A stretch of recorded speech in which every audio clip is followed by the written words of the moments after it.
Ei, você aí, isso mesmo, você, vendedor.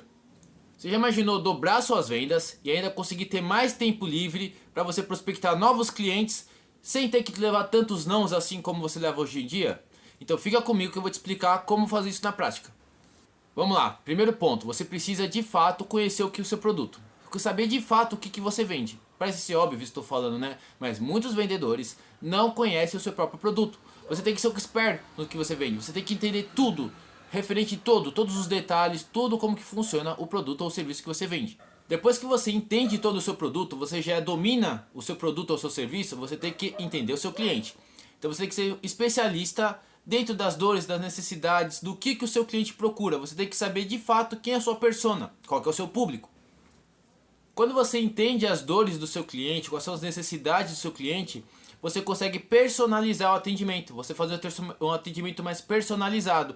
E não subestime essa personalização. Uma mensagem que você manda voltada diretamente àquele cliente, não aquela mensagem genérica de um robô, mas sim uma mensagem personalizada para aquele seu cliente, pode ter certeza que vai criar muito mais empatia e você vai ter muito mais retorno e muito mais chances desse cliente responder e abrir uma negociação. Vendas é confiança. Quanto mais seu cliente confia em você, maiores vão ser seus resultados.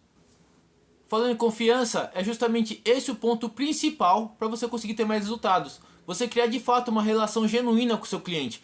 Quando ele percebe que você está querendo realmente ajudar ele a solucionar os problemas ou as dores dele e não apenas vender, fica muito mais fácil essa conexão, essa interação entre vocês. Fazer uma relação de fato genuína entre você e o seu cliente.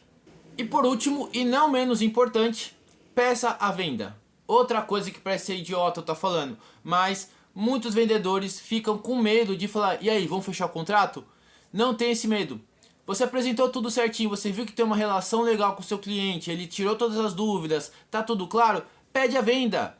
Muitas vezes o cliente está ali olhando para sua cara falando: cara, ele não vai pedir a venda, ele não vai falar logo para a gente fechar o contrato, e você está ali enchendo linguiça.